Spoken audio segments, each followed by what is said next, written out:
Welcome to Ivy Bedtime Stories channel. Tonight, when I looked under the bed for my monster, I found this note instead. Gone fishing. Back in a week. Gabe.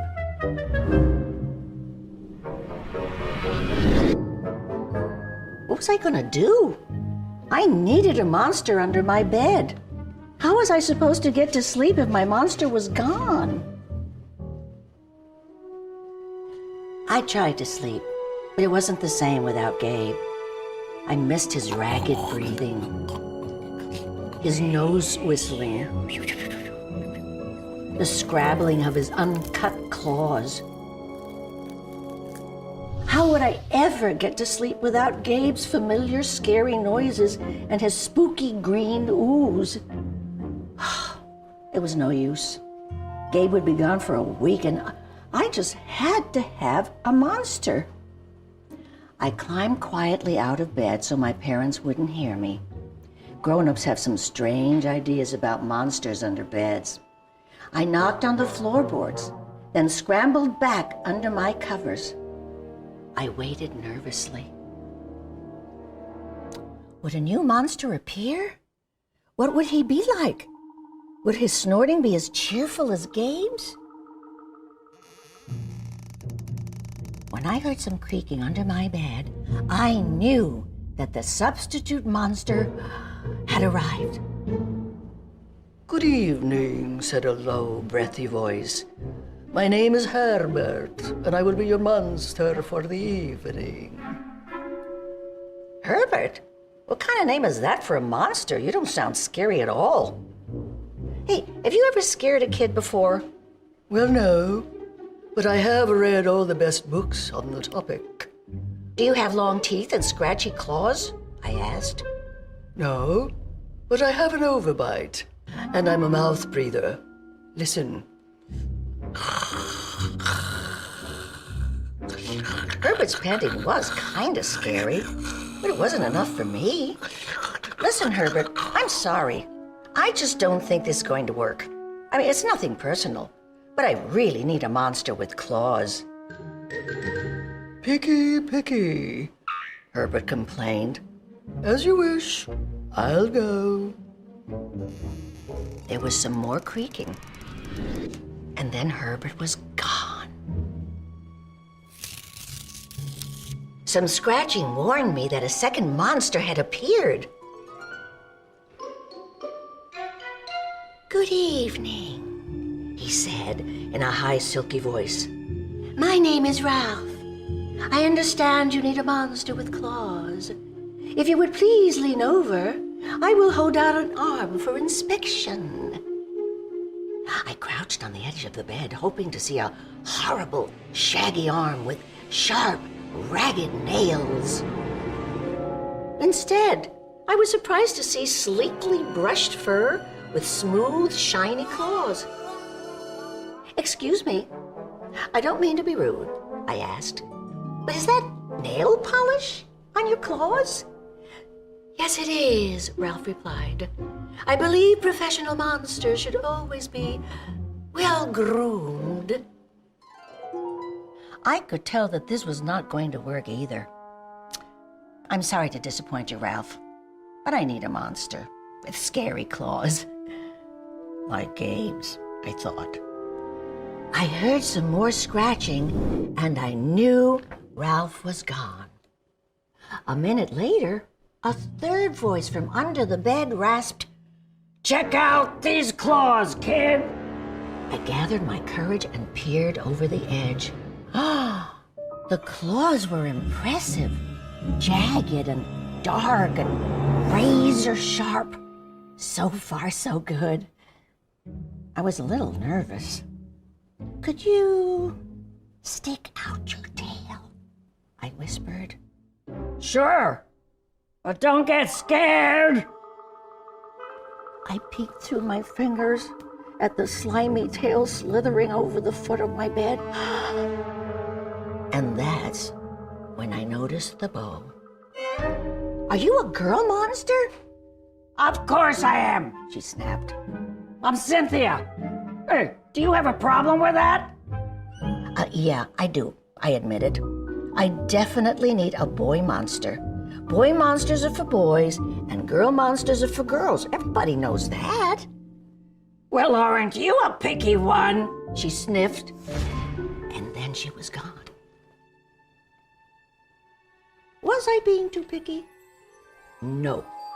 I knew that my monster needed to be well-clawed and menacing.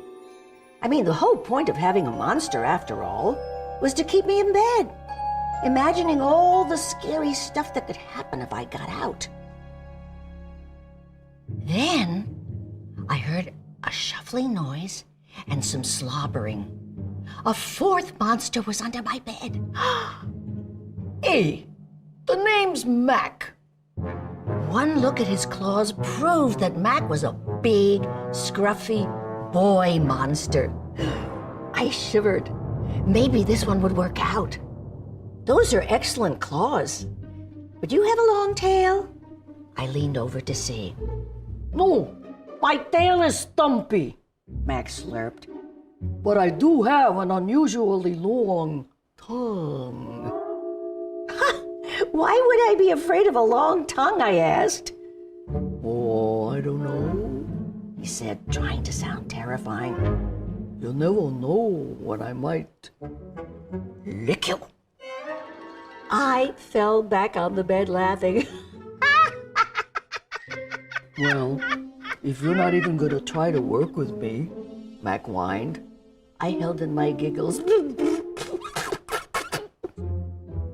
really don't think you should send me away, he warned.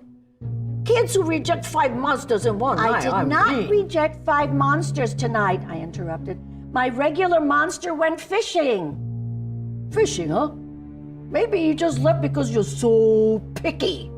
Fine, I'm out of here. But I wouldn't expect another monster tonight if I was you.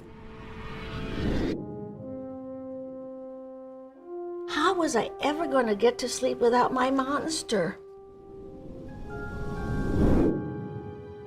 I was surprised to hear more creaking under the bed. Loud creaking with scratching. I thought no more monsters were going to appear tonight, I said. Sorry I'm late, kid. Whew. It was Gabe, I thought I would enjoy fishing, but I didn't. he explained. Those fish scare too easily, no challenge at all. You, however, are challenging, my friend. You're almost too old to be afraid of monsters. You keep me on my toes. Ah, toes. A delicious snack. The bed quivered as Gabe's stomach rumbled with hunger. Now, if you don't mind, I'd like to start the evening with an ominous puddle of drool. I peeked over the edge of the bed. Green ooze spread soundlessly from underneath. Then the bed trembled as Gabe unfurled his spiked tail. He was daring me to guess where he might pop up. I shivered. So, you had some substitute monsters tonight, Gabe said, sharpening his claws on my bedpost. Were you scared? Then Gabe started tapping. I could tell he wanted to know if I still needed him. No other monster can scare me like you, I giggled, diving under my covers and pulling them up tight. Through the blanket, I heard Gabe's soft, comforting snorts. Ha! I knew it. We were made for each other, he growled. When my blanket started to slip off the bed, I knew Gabe was ready to eat. Now, if you could please stick out your foot, he said. I'd like to nibble your pinky. I yanked my blanket back up and scrunched my feet in so Gabe couldn't get them. No toes tonight, but you can have this, I offered, pushing a pillow off the bed. I didn't even hear it hit the floor. Gabe was back. The ooze was perfect. Everything was back to normal. I shivered again. I'd be asleep in no time.